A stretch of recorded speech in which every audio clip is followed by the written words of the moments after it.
This is a true story. The reconstructions are based on an original air traffic control transcript.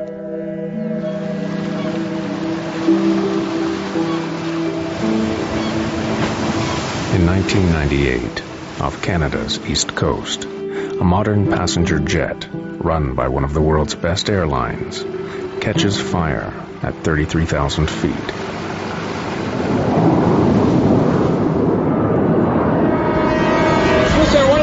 We are dumping fuel now, and we must land immediately. In the final 6 minutes, communications from the cockpit cease. It's burning already! Then, the plane plummets into the ocean.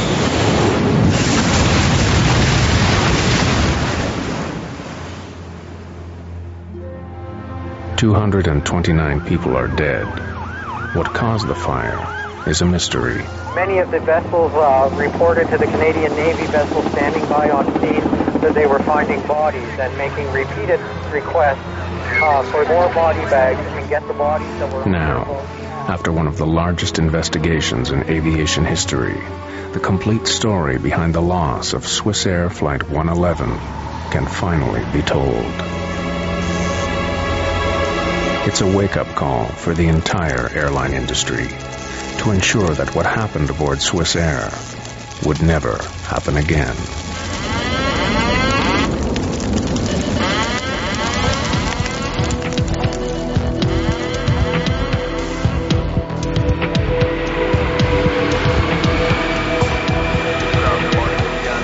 September 2nd, 1998. Swissair Flight 111 prepares to depart New York's JFK International Airport en route to Geneva, Switzerland. The aircraft is a McDonnell Douglas 11, or MD-11, a model first developed in 1986 as a highly automated, modern improvement on the antiquated DC-10. It is considered one of the most reliable large passenger jets in the skies, and Swissair pilots are among the world's best trained. Okay, after start checklist. Engine anti-ice? Not required. Roger, not required. Take off. Swissair 111's pilots are Captain Urs Zimmerman and First Officer Stefan Lowe. Swissair 111, hold short, 31 left. Zimmerman encourages an easygoing atmosphere in the cockpit, but he is also known for his by-the-book precision. When not flying, he trains new pilots for Switzerland's national airline. Flaps and slats. Flaps set 15 degrees. Set of 15.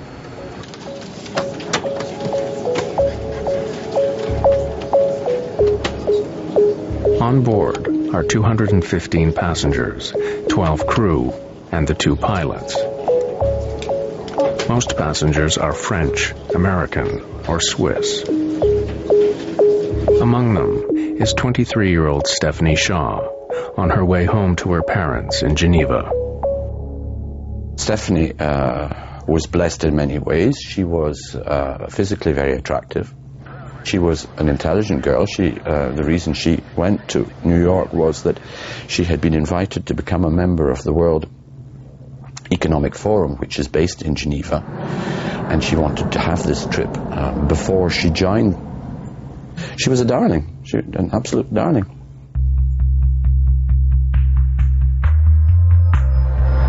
Swissair 111 Heavy, clear for takeoff. Cleared for takeoff. Roger, Swissair 111.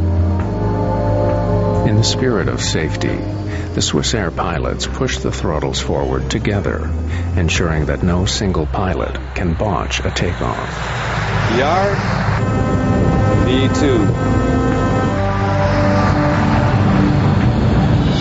Swissair Flight 111 lifts off the runway and makes her way northeast toward the open Atlantic.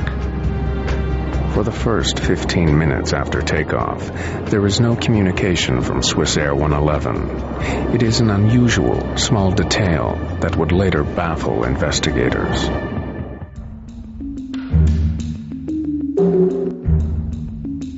Atlantic air traffic is handled by a remote center in Moncton, New Brunswick, Canada. Almost half an hour after takeoff, Captain Zimmerman makes his first communication with Moncton.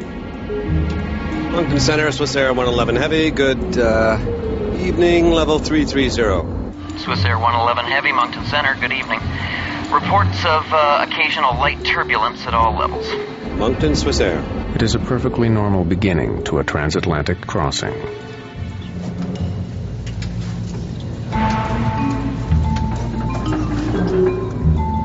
In first class, Swiss Air passengers are among the first in the world to have a personalized in-flight entertainment network. Though now common, the system is an innovation in 1998. Passengers can choose their own movie, browse the internet, and gamble.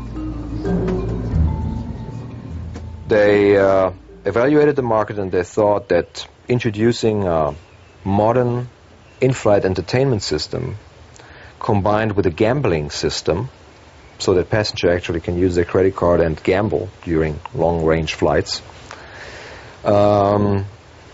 would make them more attractive.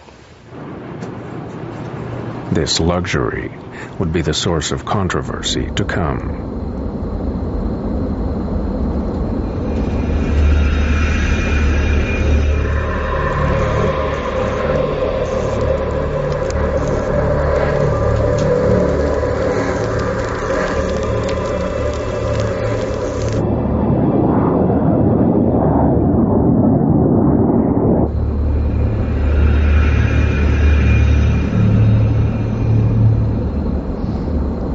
Smell something?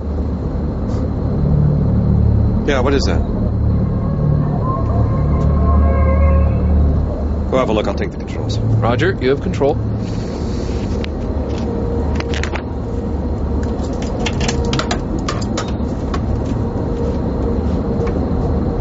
First Officer Lowe investigates the area near the air conditioner vent. Harmless smoke traces from air conditioning systems are common on commercial jets. I don't see anything, Urs. And there's nothing up there now.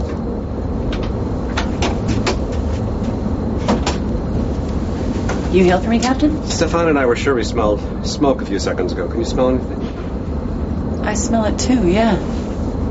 Could you smell it in the cabin before you came in? No, definitely not. They agree the air conditioner is the likely culprit. Can't see it or smell it anymore. Air conditioning, is it? Yeah. Please close it, thanks.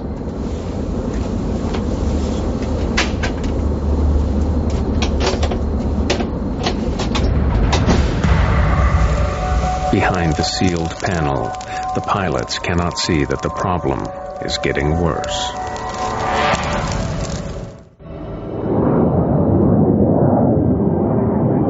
Less than 45 seconds after smoke disappeared in the cockpit of Swiss Air 111, it's back.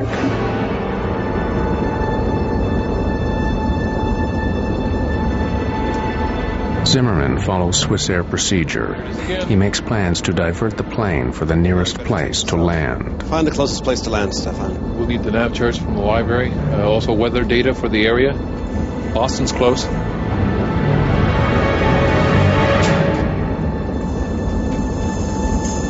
It's not doing well at all up there. Zimmerman radios air traffic control in Moncton, New Brunswick. Moncton Center, Swiss Air 111 Heavy, good evening. United 920 Heavy, Moncton Center. The controller exchanges information with another aircraft before responding to Swiss Air. Other aircraft calling, say again. Swiss Air 111 Heavy is declaring pan. We have smoke in the cockpit. Request immediate return to a convenient place, I guess. Boston. Pan is an international term used to notify air traffic control of an urgent situation, one step below declaring Mayday. You say to Boston you want to go? I guess Boston. We need first the weather there. We are starting right turn here, Swiss Air 111 Heavy. Swiss Air 111, roger, and... Descent to flight level 310. 310, Swiss Air 111 Heavy. This is the first interview with one of the air traffic controllers in Moncton. My name is Bill Pickerel, and on September 2nd, 1998, I was one of two Halifax terminal controllers working the evening shift. The pan in any kind of a special condition is usually dealt with as an emergency, and this in fact was dealt with that way. The aircraft was immediately given priority, and the high-level supervisor initiated a call to the Rescue Coordination Center. Pickrell's colleague determines that Swissair 111 is just 66 nautical miles from Halifax and 300 from Boston. But pilot Zimmerman has chosen an airport he knows. A lot of times when you're having a problem, you would rather be dealing with an issue where you're much more familiar with the airport, because that relieves a little stress on you. This is his initial problem. He's sitting there, he's looking up there, and he's trying to think, well, I've got smoke here. Now, what does it mean? Let's see, where are we? Where's the closest place I can go to that I can talk to a Swissair mechanic? Boston.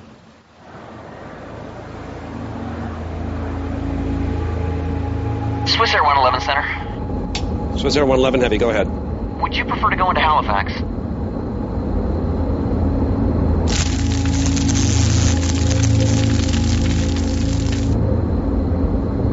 Or we better put the mask on. Stand by.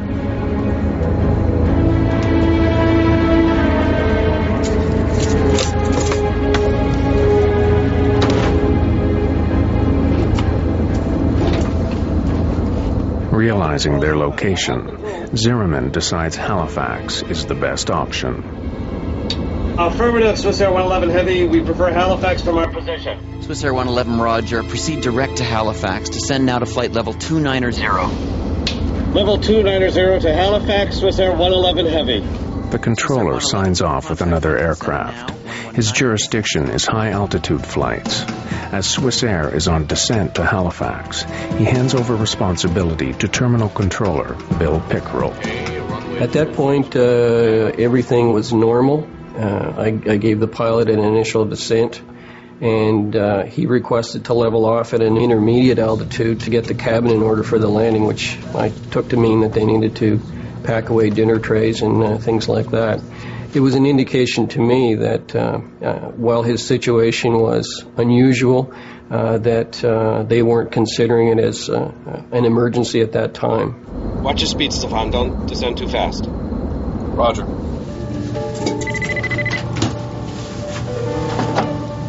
Yes, Captain. We have smoke in the cockpit here. Have the cabin crew prepare for landing. We'll be setting down in Halifax in about 20 minutes. I'm about to start the checklist here. Yes, Captain Zimmerman. Zimmerman has 2 checklists for smoke in the cockpit.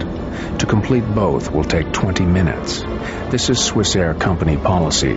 In the meantime, Lowe continues the descent into Halifax.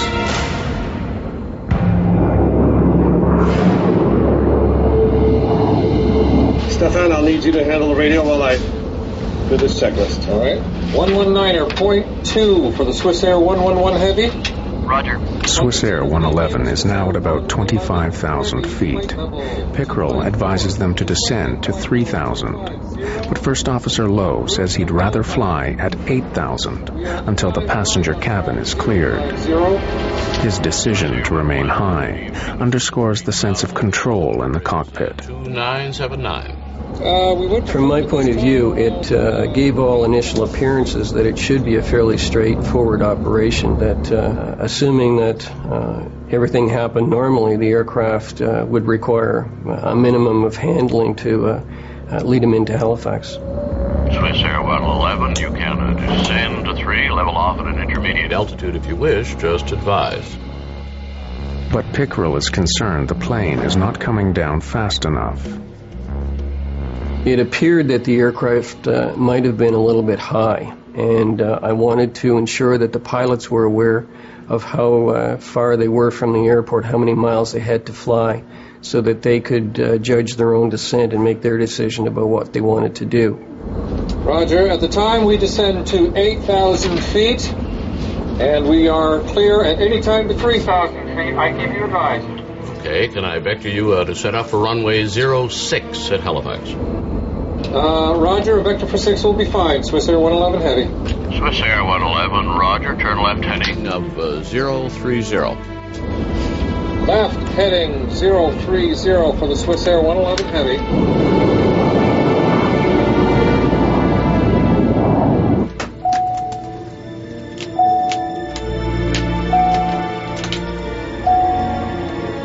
Captain Zimmerman needs information for the unfamiliar airfield, but his flight bag is out of reach. He summons the flight attendant to help. You hailed me, Captain. For 2 minutes now. I need that flight bag there. It's got the approach charts for Halifax.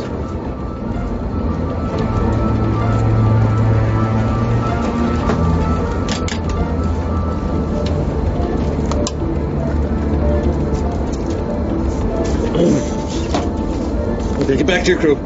Yes, Captain.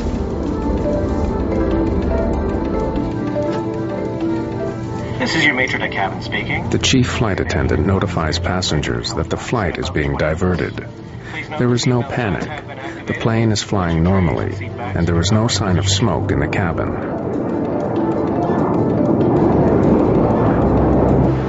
Swiss Air 111, the localizer frequency is 109.9. You've got 30 miles to fly to the threshold. We're going to need more than 30 miles. But still, at more than 20,000 feet, Swiss Air 111 is too high to make a landing in 30 miles. The frequency is a 109.9 for the localizer. Okay, Roger, 109.9, and we are turning left, heading north, Swiss Air 111 Heavy. And we've got to dump fuel. Agreed. So far, communications from Swiss Air have been calm. Still, Moncton Center initiates emergency efforts at Halifax Airport.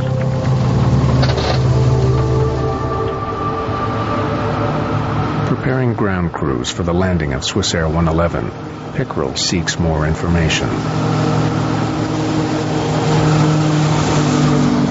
Swiss Air 111, you have time. Could I have your number of souls on board and your fuel on board, please, for emergency services?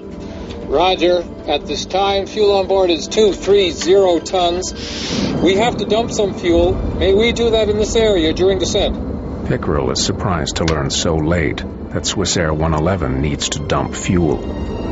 At that point, it became more of a complicated situation. In fact, with every transmission after that, it became more and more complicated. Pickrell considers his options for a safe place that won't take the aircraft too far from Halifax.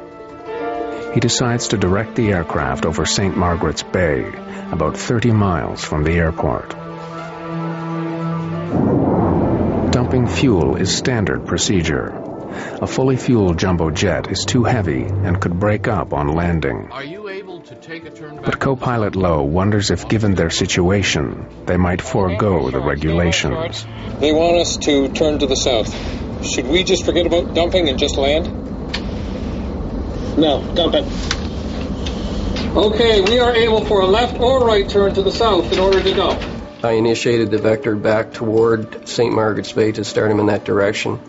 It indicated to me that, again, it wasn't a critical situation on board, that in fact he did have time to be able to go back and dump his fuel over the water. Swiss Air 111, Roger. Turn left heading of 200 degrees and advise me when you're ready to dump. It will be about 10 miles before you're off the coast. You will still be within about 25 miles of the airport. Roger, we are turning left, 200. In that case, we are going to descend to only 10,000 feet in order to dump the fuel. Roger, maintain 10,000. I'll advise you when you're over the water. It will be very shortly. Roger. Are you in the emergency checklist for air conditioning smoke? Yes. Swiss Air 111, say again, please. Sorry, that was not for you. Swiss Air 111 was asking internally. Okay. Airspeed is decreasing below 306. Level off speed here. Let's fly the plane as you see fit, Stefan.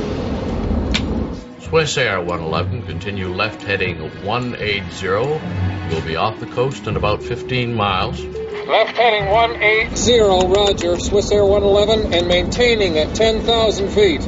Roger. Cabin bus off. Cabin bus off, Roger. The cabin bus switch knocks out all the lighting in the cabin.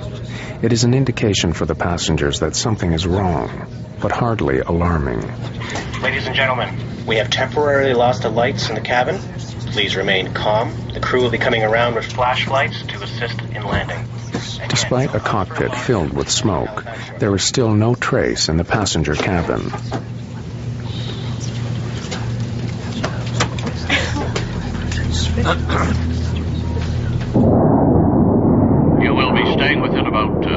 35, 40 miles of the airport if you have to get back to the airport in a hurry. Okay, that's fine with us. Please tell us when we can start to dump the fuel. Suddenly, the MD-11 sends out a warning that the smoke is a sign of a more serious problem. Autopilot, disconnect. Copy that, autopilot, disconnect. Swiss Air 111. The fire has now reached the plane's autopilot, and this is just the beginning. 10,000, 11,000 and 9,000 feet. Swiss Air 111, you can block between 5,000 and 12,000 if you wish. One by one, systems all over the aircraft fail. In seconds, the calm in the cockpit dissolves. Between 12 and 5,000 feet. We are declaring emergency now. Swiss Air 111 at time 0124. The two pilots speak simultaneously. Combined with other distractions in the control room, Pickerel is unable to hear a critical transmission. Lowe's declaration that they must land immediately. We are dumping fuel now. We must land immediate. Swiss Air 111, just a couple more miles. I'll be right with you. Roger that. And we're declaring emergency now. Swiss Air 111. Missing this transmission is a moment Bill Pickerel relives today. I'm not sure that it's a feeling that you can adequately describe. I recall reviewing the events of that night 1,000 times to determine if there was something additionally that I could have done, or if there was some mistake that I might have made, or was there any way that I contributed to this. And eventually I was able to come to the point of realization that there wasn't anything that I could have done, that everything that could have was done. Now, there is nothing to do but wait.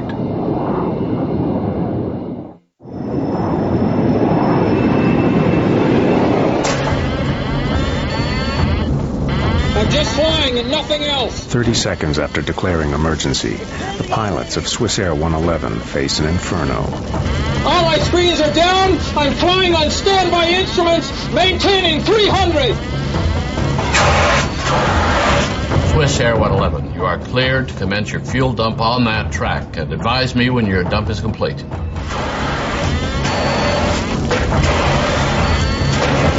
Swiss Air 111, check. You are cleared to start the fuel dump.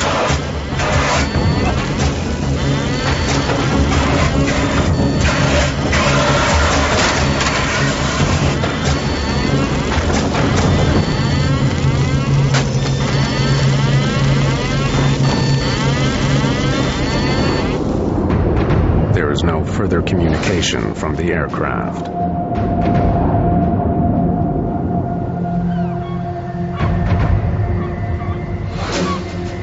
Six minutes later, residents of Peggy's Cove hear a deafening explosion.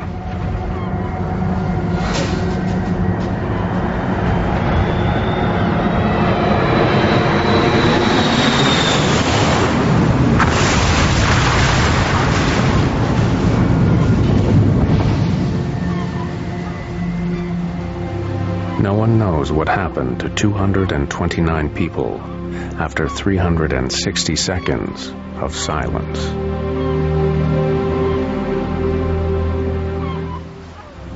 It was probably one of the most helpless feelings that any individual can have, not being able to do anything but just sit and watch the target and hope that it would turn back toward the airport. And of course it didn't.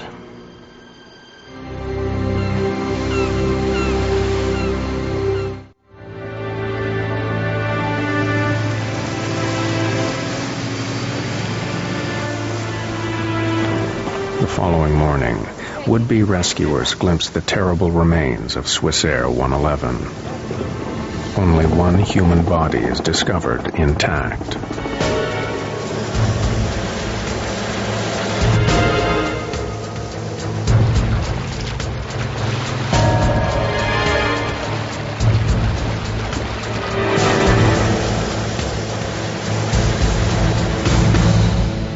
In Geneva, Ian Shaw has a premonition about his 23-year-old daughter, Stephanie. That night, the night on which she was due to return, for reasons I can't explain even now, I was restless and I was disturbed, and I slept early and woke while my wife was still awake and asked her if she had had news of Stephanie. No, she had not, but she didn't expect to have news of Stephanie. We knew she was coming on that flight and that she would certainly expect me to be at the airport to fetch her in the morning. I awoke around 6 Geneva time, and on television there was a report of the crash of Swissair 111. And I knew instantaneously that we had lost our daughter. The Transportation Safety Board of Canada launches what will become the largest air disaster investigation in the nation's history. They only know that Swissair 111 experienced a cockpit fire, but what caused it remains a mystery.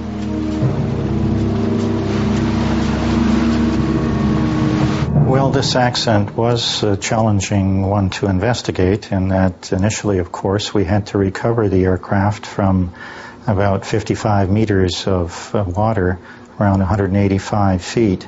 Of course, it was also in many pieces. As it turns out, it was in a couple of million pieces.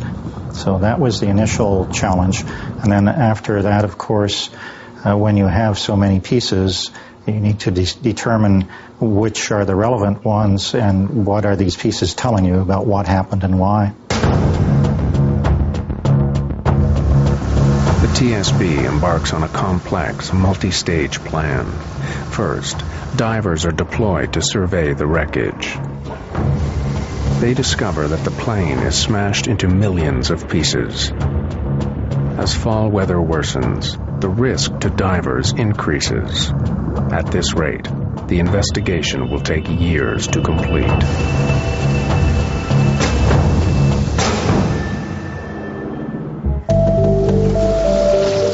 Stage 2. With help from the United States Navy, remote-operated vehicles begin a more detailed search. The ROVs help investigators survey the site. But the question remains, how to recover tiny pieces of twisted metal from the bottom of the sea. Out of the wreckage, the first breakthrough emerges: Swissair 111's black boxes.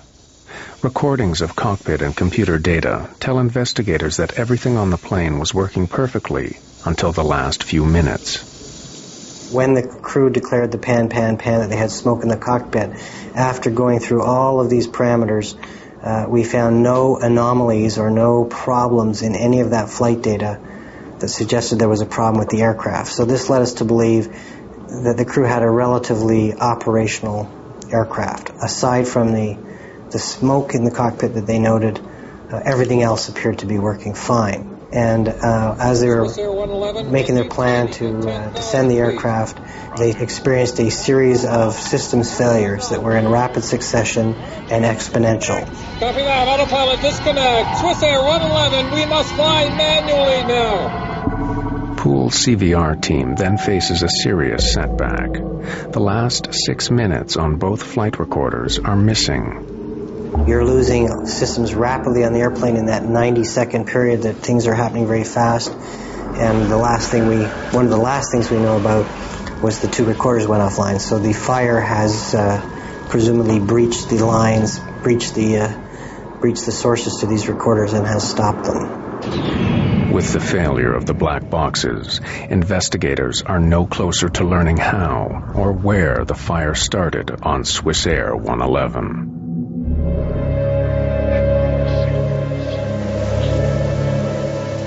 Stage 3.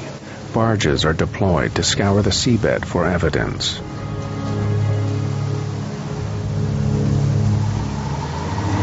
One by one, sad remnants of the airplane reach the surface. One of her engines. Then the landing gear. These are among the largest pieces of Swissair 111 to be recovered. The rest are mere fragments, dredged up in a painfully slow process. Stage 4. A nearby military hangar provides a makeshift lab for the growing team of forensic investigators. Among them are representatives from the American NTSB, Boeing, Swiss Air, and the Royal Canadian Mounted Police.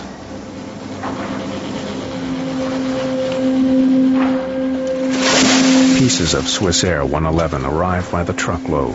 They are organized into various categories for analysis.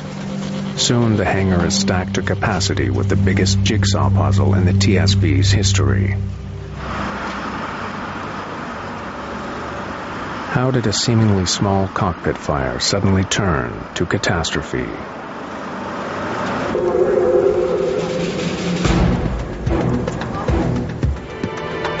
The team sorts through nearly 250 kilometers of wiring retrieved from the wreckage of Swiss Air 111.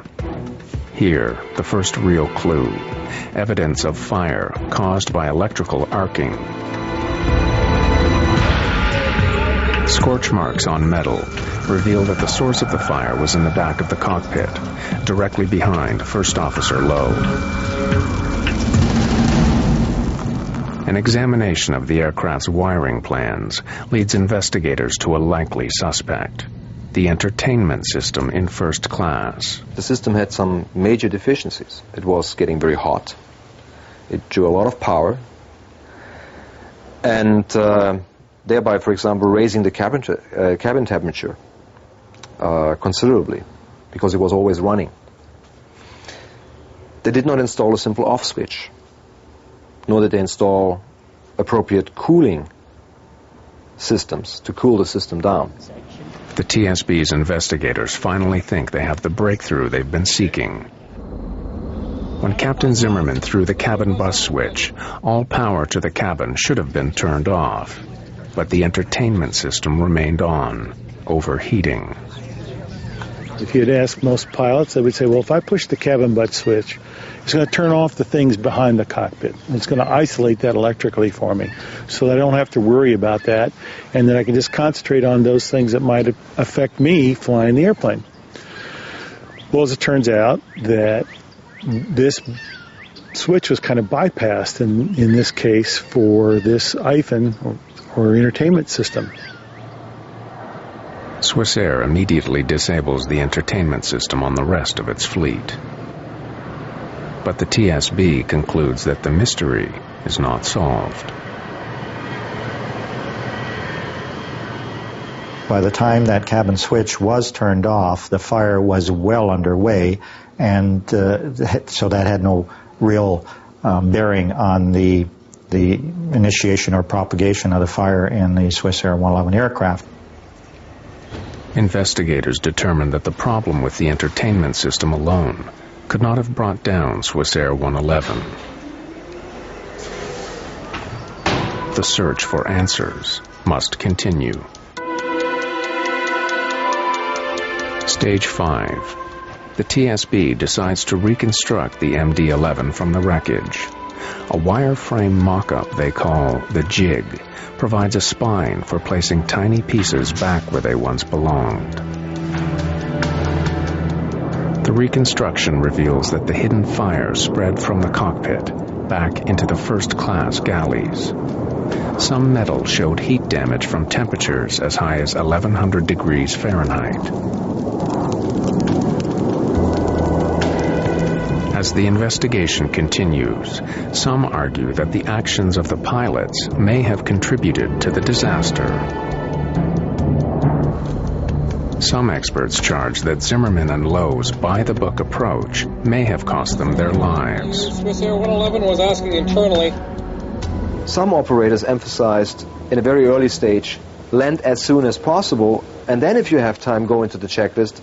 Others said, here's the checklist, and at the end of the checklist, if that doesn't help, then land as soon as possible. Pretty contradictory to basic flying instructions, where student pilots learn at a very early stage that whenever you have smoke, you have a fire, and fire means land as soon as possible. Emergency light switch on. Emergency light switch on. Unfortunately, in this case, the way the checklist was written, it didn't identify that now start towards the divert. It started more on, let's try to see if we can solve the problem. And so now all of a sudden you're taking on a problem that just kind of crept up on you. You weren't expecting it. We're going to need more than 30 miles. But the TSB considers the timeline. Investigators determined that Swissair 111 would not have made Halifax Airport under any circumstances. There just wasn't enough time. In our calculation, we showed that starting at the ideal descent point from 33,000 feet, which was at about 10:14 p.m. that night, it would take some 13 minutes to get the airplane onto the ground, which would take us to 10:27 p.m. By 10:24, the systems in the aircraft were starting to deteriorate. So we believe that under these circumstances, the crew would not have been able to successfully land the airplane under those conditions with the amount of time that they had. Whatever caused the fire on Swissair, it happened at a lethal speed. The mystery lingers.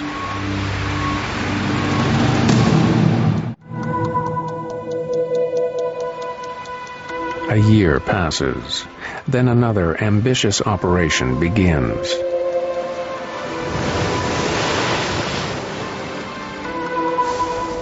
The TSB hires a sophisticated Dutch salvage ship, Queen of the Netherlands. The vessel is equipped with a gigantic vacuum system, capable of dredging even the tiniest pieces of Swissair 111 from the ocean floor. A mixture of seawater, silt, and aircraft are pumped into the ship's central hold. This cargo is then pumped into a specially constructed reservoir on shore nearby. When the gushing water drains away, investigators find another 1 million pieces of the aircraft. Any one of them may hold the clue to what caused the catastrophic fire. The tedious sorting once again resumes and goes on for weeks.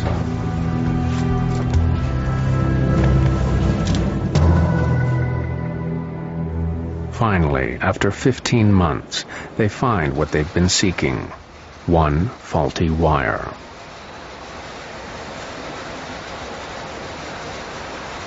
We looked at all of the possible sources of heat that might start a fire in that area, and in this instance, we did discover a wire that arced in that way, and right next to it was some very flammable material called metallized polyethylene terephthalate covering material that covers the insulation blankets. The insulation blankets which line the MD-11 are common on commercial airlines worldwide. They have passed the industry's flammability tests, which require materials to self-extinguish after a reasonable period of time. The investigation takes an abrupt turn. Instead of seeking the cause of the fire, the TSB now focuses on the flammable materials that fueled it. This thermal-acoustical material that was in this aircraft was very flammable, even though it passed a test. It does sustain and it does propagate flame. So this investigation did focus on the flammability of materials and the requirement to reassess the criteria that is used to certify materials, not just thermal-acoustical insulation blanket material, but also other materials that goes into aircraft, much of it in hidden areas. Now they have their answer. A wire arced in a closed space behind the cockpit. The arc ignited the insulation, which in turn lit other materials, such as foams and plastics. The pilots could not sense how quickly the fire intensified, but 14 minutes after they declared pan, pan, pan, the fire disabled all electronics in the cockpit. The black boxes went dead. Forensic examination also helped shed light on the desperate final minutes in the cockpit. Lowe was in his seat, Captain Zimmerman was not, likely fighting the fire and probably dead before impact. The first officer was probably trying to find a place where he could put this big airplane. He just didn't have a lot going for him. He didn't have a lot of instrumentation left. And I'm sure he was looking for something, some indication that would give him an idea of where he could put the airplane down, maybe even ditch the airplane. What is known is that the first officer was in his seat. Whether he was unconscious, conscious, maybe had severe degree burns on his skin, it's not known. We know the captain was not in his seat, so very likely he was trying to fight the fire. That the checklists were found molten together, the pages, indicates that they were used to fight a fire. At 10:30, Lowe shut down engine 2. Investigators determined that he likely received a warning that the engine was on fire.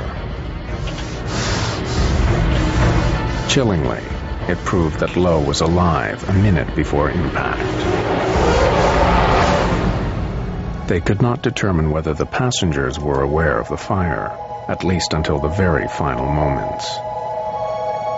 There were traces found of soot and smoke extending as much far to the business class overhead area. Whether the passengers have smelled the smoke, it's not known. DNA analysis showed that they had no residue in their body. The aircraft hits the water with a force of 350 Gs.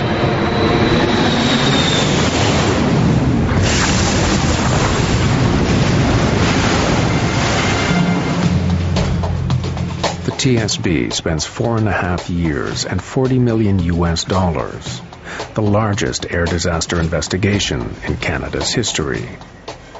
Their conclusion is one powerful message. Flammable materials do not belong on commercial aircraft. The rate of progression in this airplane, I think, surprised us and surprised others, and that's why we emphasize, again, the importance of raising the bar on the flammability standards for materials used in airplanes. Ian Shaw waited 4 years for the report to tell him what small flaw took the life of his daughter. But the truth has not extinguished his anger at Swiss Air. There has to be accountability. If you are involved in wrongdoing, you must be held accountable.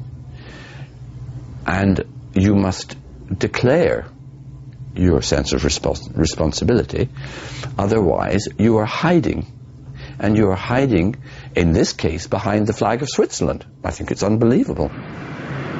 In the aftermath of the disaster, Swiss Air decides to remove the flammable insulate from its entire fleet. They also make changes to checklist procedure, reducing response time in a cockpit smoke emergency. But plagued with financial problems, the mighty airline shocks the industry when it goes bankrupt in October 2001.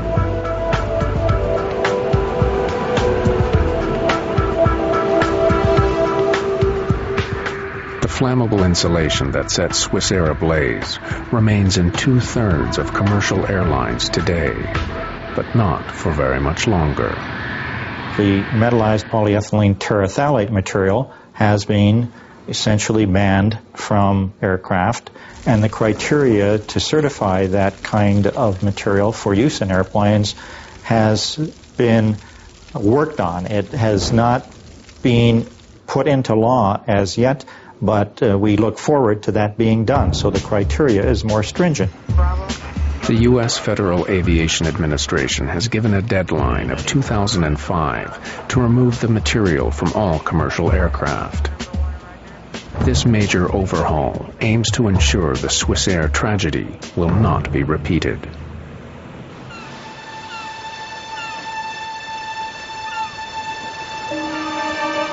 For Ian Shaw, losing his daughter so suddenly and violently has left a permanent emotional scar. He left his wife and his wealth behind in Geneva, and now runs a modest restaurant in Nova Scotia in view of the sea where his daughter died. Why would I come here to this particular point in Nova Scotia? A lot of people have said, oh yes, we fully understand you want to be close to your daughter and the point where the plane crashed. That is no part of my being here. Swiss Air ripped out of me any possibility of proximity to my daughter. I found a comfort in the awareness of the presence of the eternal ocean, the ocean which has been going backwards and forwards for many, many, many thousands, millions of years. I came here because I had to. I can't give a fully rational declaration to you of why I came here. I can only say to you, I am in the right place for the wrong reasons.